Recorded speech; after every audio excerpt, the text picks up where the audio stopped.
I'll say proudly that I have 3 wives. I've raised between them 25 children, and between those children we now have 16 grandchildren. 17. I did the count, it's 17. That was with Maddie's. All right. 2 on the way. So. There is a false narrative that the nuclear family is the typical family, and that's not really true. People seem to think that Leave It to Beaver was a documentary. It wasn't. You know you have a very wonderful father, don't you? Oh, sure, Mom. Oh, sure, Mom. It was an idealized representation of what people aspired to, and since that time, the nuclear family has been held to be the ideal, and all other families have been held up against it. Families like ours weren't supposed to speak up, and if you did speak up, you could either be put in jail or there was more often the prejudice you would experience.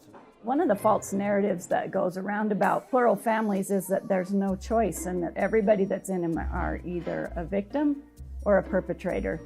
And the lack of understanding that's gone on about plural families has really caused that narrative to grow.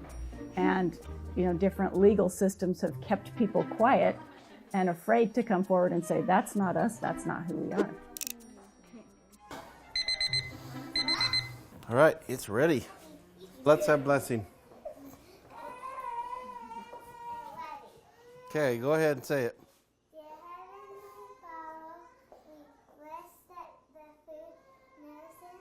It is a love story for me. We've all come from plural families. And, I just graduated from high school. I really was focused on school. I wasn't looking to fall in love. I knew Joe, he was friends with my brother, and then Vicky is my cousin, and I have hundreds of cousins. So I think I saw Vicky and Val twice when we were kids. When we got older, Vicky and I became friends. As the relationship of the two of them blossomed, they decided they're going to come out after me together. And that was very confronting for me. It was a surprise to all of us. But we were just like, let's kind of see where this goes. We're just open to the lifestyle, so might as well look into it. Yeah, because we both believed in it. And so we were like, why not look at it and see how it can go? We were married for 10 years, and then this gal shows up. I came along. She had come out of a divorce and was coming over, and I saw her for the first time for me, and we were both really confronted. I wasn't looking for another wife, and I felt a zing, and then I was like, what was that? No. Shortly, she joined the family along with 5 kids, and we became a plural Brady Bunch family. The crime has traditionally been if you purport to be married. So it was a law against language, rather. So we couldn't even talk about it. You didn't say anything about your family. You didn't want to lie, but then you felt this pressure like, I can't own who I am. I can't say who I am. And I think when you do that to a culture, you do that to people where they're not even able to speak who they are or be proud of who you are, it really marginalizes and then leads for that culture to be exploited.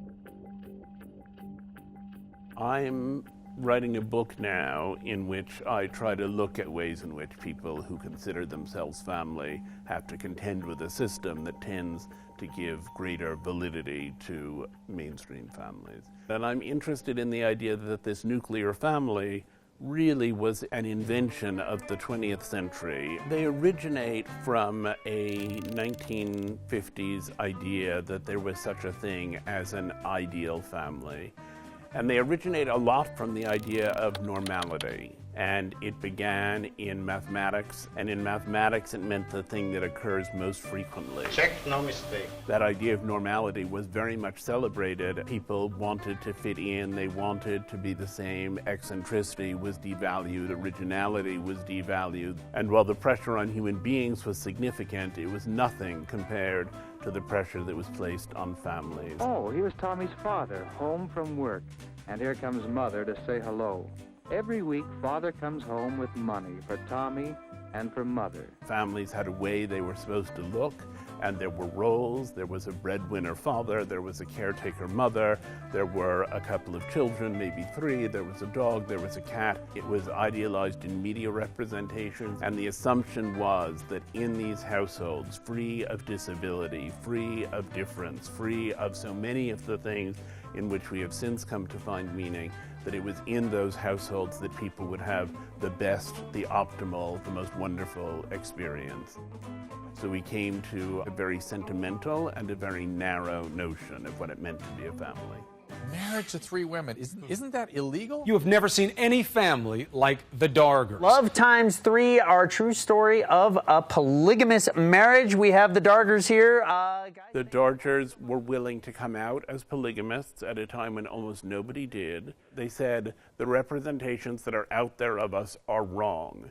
There are people who are suffering in polygamous marriages. There are people who find them joyful. Those stories need to be heard. Only the stories of people who have been miserable are being heard right now. What really got us all inspired to become more public and try to change the narrative was my daughter, Kira. She died when she was 5 months old. The investigation and the way that we were treated and the fears that we had of interacting with other agencies, it was really, really painful.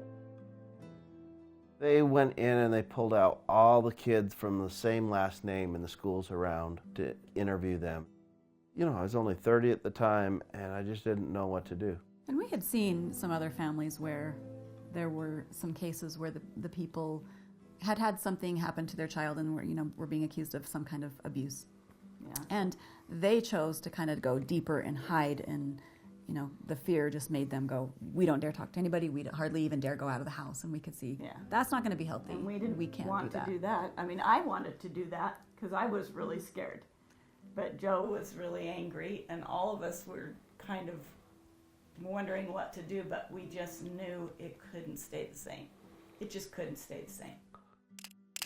Joe, do you constantly smile? Huh? We realized that narrative that we talked about is so strong that if we didn't start doing more interviews or be in public or talking about it, even though it was a risk to talk about, if we didn't do that, it was not ever going to change. We really tried to examine what we had to do to change the law. We did a lot of politicking. We got a lot of people active in politics. I want to thank Joe Darger for the invitation to speak on this really important issue. We had to really focus on the Republican Party to get any kind of influence and get people to see that we had a voice. When these crimes do happen in plural families, they are often not reported because of the widespread fear of the media and law enforcement. Joe has had a number of insights that were crucial to bringing about decriminalization in Utah. In the first place, he said, we have tried for many years the freedom of religion argument, and it has never worked. He said the freedom of religion argument does not, in fact, cause people to open up and say that they want to accept those of us who are practicing polygamy. It was defeated by the Supreme Court in the Reynolds decision in the late 19th century. It has been defeated in courts over and over again. He said, polygamy is a free speech issue. He said, nobody gets in trouble because he has slept with a bunch of different women and had children by them. He said, I have children with 3 women and I call them my wives. And it's because I use the word wives that our lives are stigmatized. He said, that is a free speech issue. I should be able to call them whatever I want to call them. And so it was the revelation, I think, that this could be negotiated as a free speech issue that was his great primary insight and the beginning of the shift toward decriminalization. A lot of people know there's no way you're ever going to change the law in a Mormon legislature, and we had that unanimously passed in the Senate, overwhelmingly passed in the House. Polygamy is not legalized, to be clear, but it's decriminalized. We got it to go from criminal, felonious, to now it's an infraction in 18 years. So you're taking Krista and Tori and Kristen Torrey to Jenny's, and then Tess either wherever we take her. A lot of times the fact that it was criminalized was used as a license to then discriminate.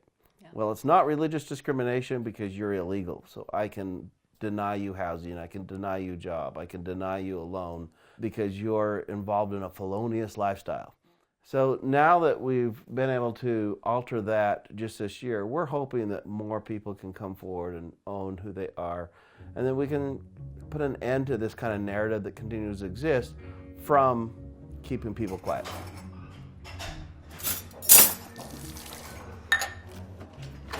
If we just hold on to the nuclear family versus being more accepting, then we continue to ignore what is in society. What is single parents, polygamous families, it's gay families, it's polyamorous families. So if we're going to continue to ignore what is, then what we'll continue to do is then resist it, which then turns into hating it, which then turns into more strife. However somebody wants to organize themselves to create the future, we need to accept that because that is America and that is who we can be for the world.